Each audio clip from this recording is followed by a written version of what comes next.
then I was particularly struck one day by talking with one of the people we were by then in touch with in Romania, who said to us, well, look, it's all very nice, you chaps coming along and having a chat with us, every now and again.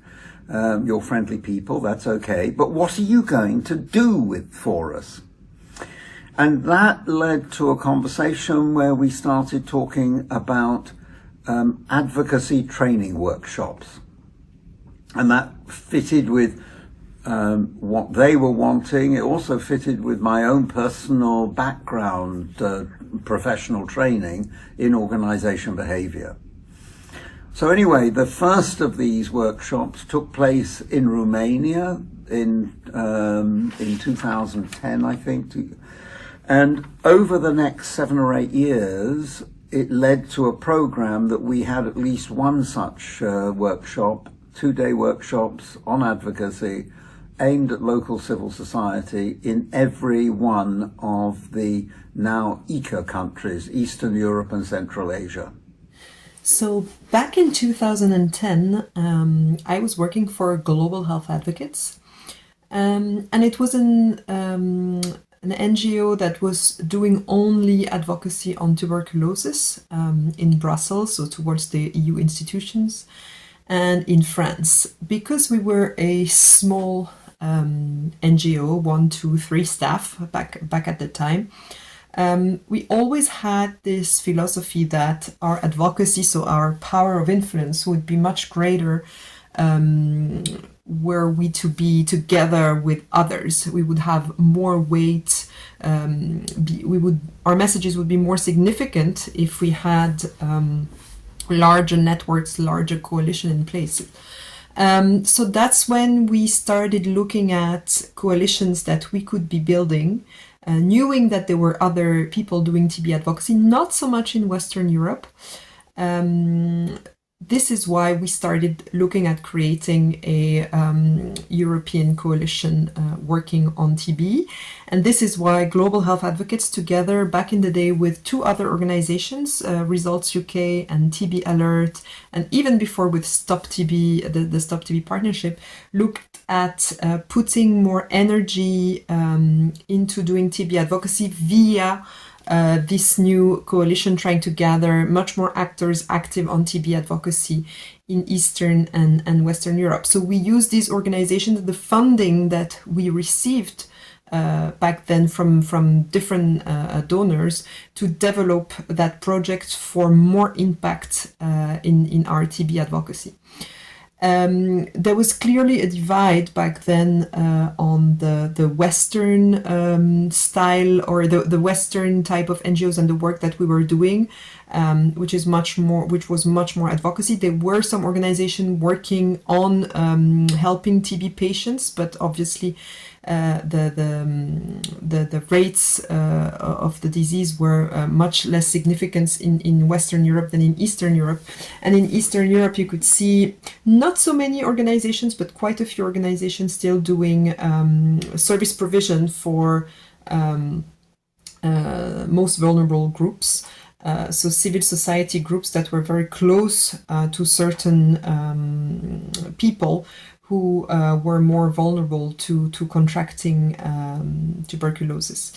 I think we also back then were inspired by the whole movement, the HIV movement, the HIV activist movement, and thought that tuberculosis was also seen very much increase in number of cases, especially in Eastern Europe, Central Asia, especially in its drug-resistant forms, and thought that, seeing some of the results that were achieved via the HIV movement, that it was important also to start doing something much more strongly, much more efficiently on the TB front.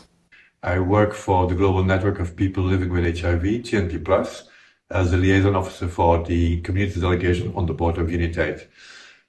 I remember quite clearly when we started TB Europe Coalition in the 2000s, when I was still living in Europe.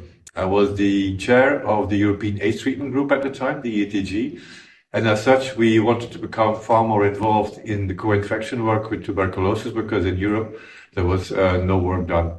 So we were part of a small steering committee with Paul, with Fanny, and I was representing the HIV sector in TB Europe Coalition. And so yeah, those were amazing days. There was no funding. It was very European, Western European based at the time. And I personally moved to South Africa in 2012. So then I left my European work behind, but I kept on following the great work that TB Europe Coalition is doing. So the idea behind creating the TB Europe Coalition was obviously to ensure that decision makers, politicians, governments would implement more ambitious policies to fight TB and also dedicate more funding to the fight against TB, be it at national, regional, international level.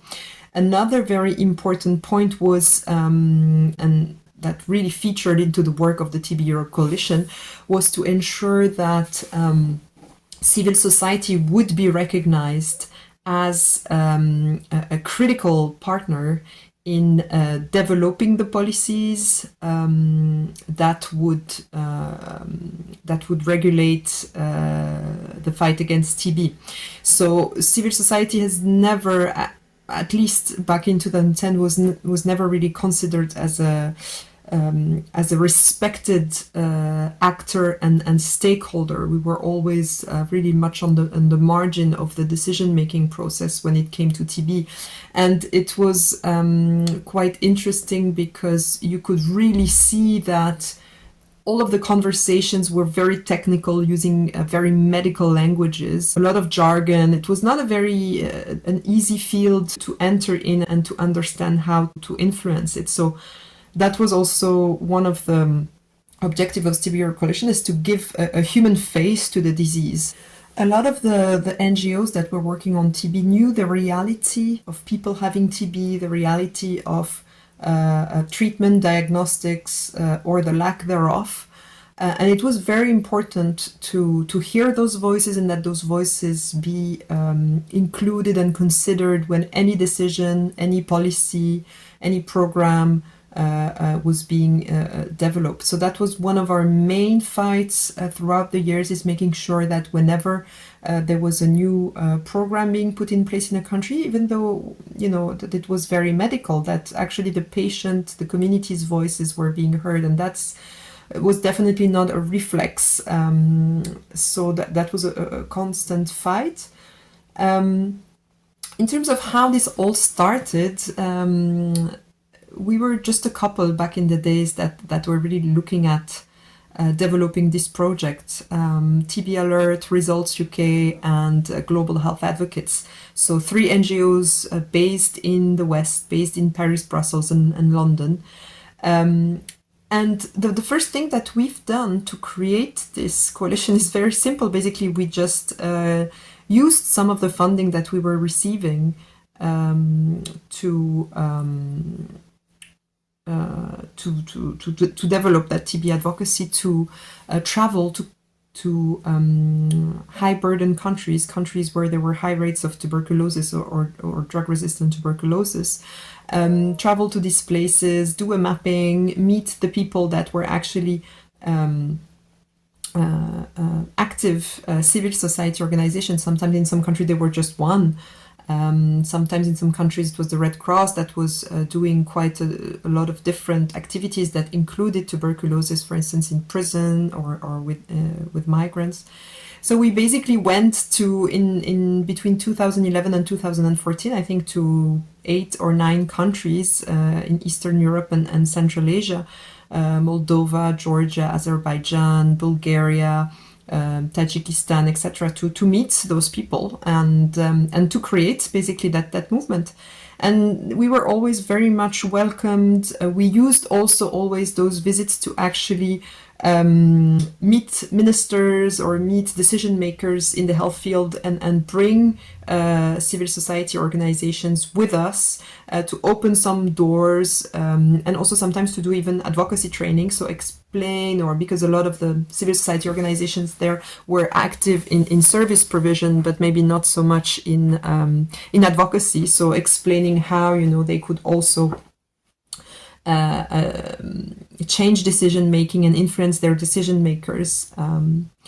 So that was basically the first series of activities that we were doing, and quickly we also worked very closely with the WHO Europe. We had staff there that were very understanding and eager to work with civil society, even obviously if their ways of working is maybe a bit less flexible than civil society. I think we managed to build very good relationship from the start, and ensure also that when there were revision of national TB program TB programs, that civil society would be including in these national reviews, that civil society would be invited in any meetings in Copenhagen linked to thinking how to take the fight against TB in Europe forward. So I was myself elected chair of the first regional collaborative committee on TB that was then later enlarged to include HIV and Hep C in the region, I think back in 2013. So we really worked on developing this relationship, which also opened doors to a lot of us and to be at the table. Also in regional international meetings, we also had, then we developed a lot of like patient advocacy, where we had patient from Moldova, from Tajikistan, from Azerbaijan who spoke English and could be invited to meetings. So that's how, we really grew the movement.